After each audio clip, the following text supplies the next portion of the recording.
सभी दोस्तों को नमस्कार। मार्केट की बात करते हैं, शेयर बाजार की बात करेंगे, कैनरा बैंक के बारे में बात करते हैं। दोस्तों कुछ मित्रगण सब्सक्राइबर दोस्त कैनरा बैंक के बारे में जानकारी भी चाह रहे थे। स्टॉक में भी गिरावट है, जैसे कि शेयर बाजार में गिरावट देखने को मिल रही है, तो बहुत सारे शेयरों में करेक्शन हुआ है और कैनरा बैंक का स्टॉक 100 के नीचे आ गया है। इसकी एक रेंज बनी हुई थी, 100 से 130 के बीच घूम रहा था, बट बाजार में गिरावट है तो स्टॉक अब 95 रुपीज़ के आसपास ही कारोबार कर रहा है आज के दिन और 19% का रिटर्न है। स्टॉक एक तरह से स्पीड हुआ था, निवेशकों के शेयर बढ़े हैं, लेकिन तेज़ी नहीं देखने को मिली है कैनरा बैंक में। तो कैनरा बैंक का जो स्टॉक है 94 रुपया 91 पैसे के आसपास आज के दिन कारोबार कर रहा है। लो बनाया 92 रुपया 52 पैसे का। जैसे कि मार्केट भी अब 23,000 के आसपास है, लगभग 3,000 पॉइंट की गिरावट देखने को मिल रही है और अक्टूबर और नवंबर के महीने में बाजार में बड़ी गिरावट देखने को मिली है।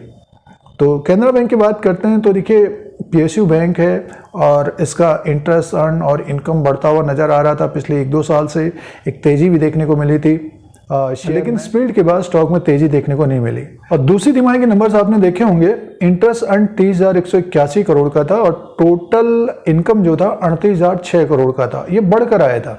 और जो बैंक का एक्सपेंडिचर था 30,241 करोड़ का था और कंपनी का जो प्रॉफिट था 4,100 करोड़ का था। प्रॉफिट भी बढ़कर आया था, टोटल इनकम बढ़कर आया था, प्रॉफिट बढ़कर आया था। और इम्पोर्टेंट पॉइंट ये है कि इसका ग्रॉस एनपीए 2.73 का था और नेट एनपीए 0.99 का। तो लास्ट क्वार्टर के जो नंबर्स थे ठीक ठाक थे। एसेट क्वालिटी में भी सुधार देखने को मिल रहा है, डिपॉजिट्स और एडवांसेस में ग्रोथ देखने को मिल रही है सालाना, बट शेयर में गिरावट है। पर शेयर 102 का है, 102 का बुक वैल्यू है। स्टॉक प्राइस नीचे की तरफ कारोबार कर रहा है, एक तरह से अंडर वैल्यू स्टॉक है। तो बिजनेस पॉइंट और फंडामेंटल्स पॉइंट्स के अनुसार देखते हैं तो स्टॉक प्राइस एक तरह से देखिए अपने बुक वैल्यू से नीचे की तरफ कारोबार कर रहा है, अंडर वैल्यू स्टॉक है, लेकिन बाजार में एक तरह से गिरावट है दोस्तों। तो पिछले 2-3 साल में जो तेजी देखने को मिल रही थी, थोड़ा बहुत प्रॉफिट बुकिंग या गिरावट देखने को मिल रहा है कैनरा बैंक में भी।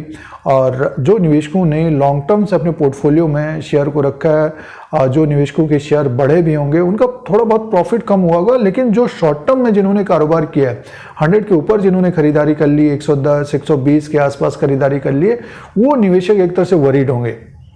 तो शेयर प्राइस की बात करते हैं तो 94 रुपया 70 पैसे के आसपास आज के दिन कारोबार 92 का लो बना लिया और 100 के नीचे स्टॉक आ गया। तो जो निवेशकों ने 100 के ऊपर खरीदारी की है, तो उन निवेशकों को क्या करना चाहिए? हमारे अनुसार होल्ड करना चाहिए, थोड़ा बहुत समय देना चाहिए। जिनके पास समय नहीं है, तेजी आती है, तो अपने अनुसार देखें और समय देने पर नेक्स्ट 6 महीना 1 साल समय देंगे तो स्टॉक में एक तेजी देखने को मिलेगी। और जैसे कि इसका जो हाई है 128 रुपये 90 पैसा, यहाँ तक जाता हुआ दिखाई दे सकता है, इसके ऊपर भी जाता हुआ दिखाई दे सकता है। दोस्तों अभी बाजार में गिरावट है तो मुनाफा वसूली देखने को मिल रही है, एक तरह से बियर्स एक तरह से भारी देखने को मिल रहे हैं कैनरा बैंक में भी। हमारे हिसाब से होल्ड करना चाहिए कैनरा बैंक के शेयर को। और जो निवेशक खरीदारी करना चाहते हैं तो 100 के आसपास मिल रहा है अभी, थोड़ी बहुत और गिरावट भी होती है तो समय देने पर स्टॉक ऊपर की तरफ जाएगा और अच्छा रिटर्न भी देता हुआ दिखाई दे सकता है। कैनरा बैंक का लेटेस्ट अपडेट है, स्टॉक प्राइस है 94 रुपया 70 पैसे के आसपास कारोबार कर रहा है आज के दिन 21 नवंबर 2024 को।